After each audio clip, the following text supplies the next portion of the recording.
reforma que resulte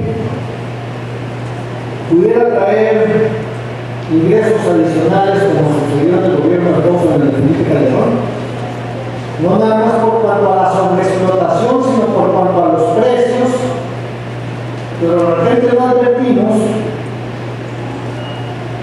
que, por ejemplo, en el caso de las gasolinas, se producen más baratas en el extranjero y hay que Pemex sea socio de otras empresas en el extranjero y está importando el 50% de la gasolina que se consume, pero con un componente allá de precios del mercado internacional y con un componente de precios absolutamente fiscal,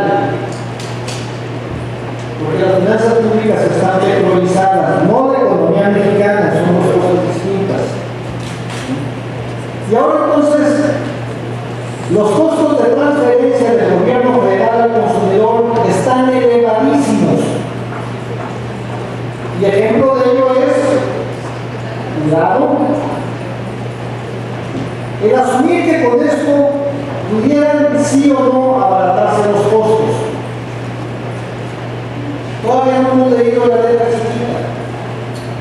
Y habría que ver cómo la correspondencia en daños y perjuicios o la correlación de pérdidas y utilidades. Por ejemplo, ¿qué de la infraestructura que nosotros tenemos se puede hacer en un año?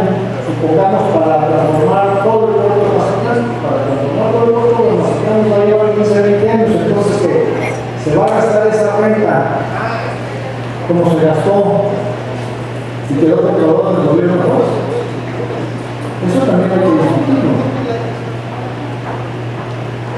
O bien, la fuerza laboral en México tiene un déficit de 80% en ingeniería. No tenemos ingenieros. Y tampoco vemos que desde la política pública se esté incidiendo en la pertinencia de la vocación que puedan tener distintas universidades públicas o privadas para ofertar a esos profesionales. Ya no digamos acuerdos internacionales en los que por hoy, cuidado, forman parte de la Carta Magna, igual que cualquier otro artículo. Entonces lo que advertimos ahí es que el tema es multidireccional, multifactorial, en el que tendremos que ver con qué gradualidad se avanza y en qué temas de los subtemas que implica cada uno de estos productos: generación de energía, explotación de gas, crudo y sus derivados. De otra suerte, nos estaríamos planteando como cuando se planteó los del servicio telefónico. No damos se abarató. Se ha estado usando de manera vergonzosa de los usuarios. No nada más en telefonía fija, sino en telefonía móvil. Entonces ahí, cuando eso lo advertieron, no fue cierto. Son hechos. No quisiera pensar en el fatalismo, pero como lo ha advertido en otras ocasiones, un pesimista es un optimista bien informado. ¿Qué pasó con los bancos? Lo mismo. A la fecha no prestan, los servicios son carísimos y el principal crédito está en función de la cadena de proveedores.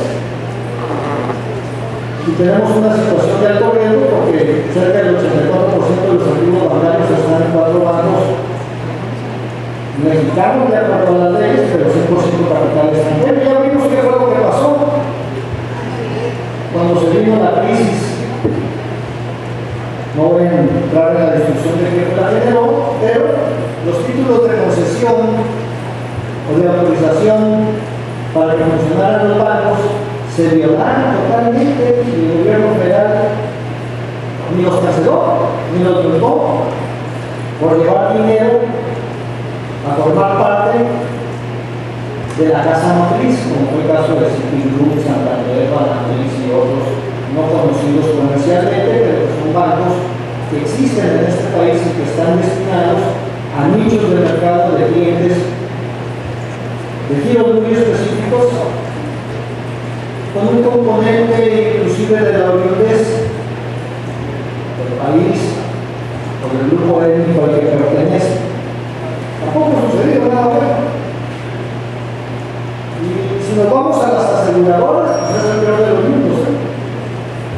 Ya dimos una pelea para que desapareciera una aseguradora en su momento cuando fui legislador federal. Desapareció, la compró ASA, una de las principales compañías de origen francés. Y pues aquí en Sinaloa tenemos, pues ustedes saben, vayan a asegurar el carro o la casa. Entonces, hay otros elementos que tenemos que meter en la discusión. Porque igual lo que resulte pudiera ser como resultó en Austria con el elemento agua.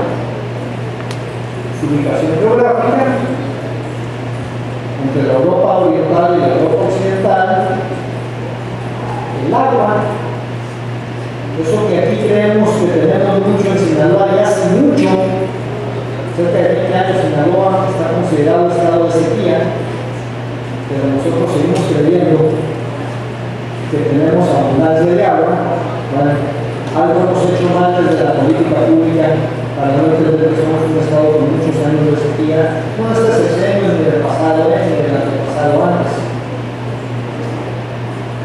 Ya estoy entonces con un rol importantísimo con ese producto hacia ambos lados de su asociación geográfica. Entonces pudiéramos pensar qué tal si nos quedamos con la materia prima y luego vemos qué tal si después las tecnologías con las que hoy se explota dejan de tener la patente y son de explotación universal.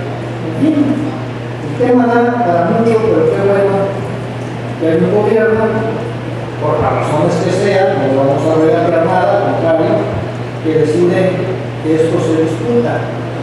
Y si lo vemos en el gas, acabo de sacar un periódico local, algo que pedía hace mucho y qué bueno, los felicito, un esquema FODA, fortalezas y debilidades.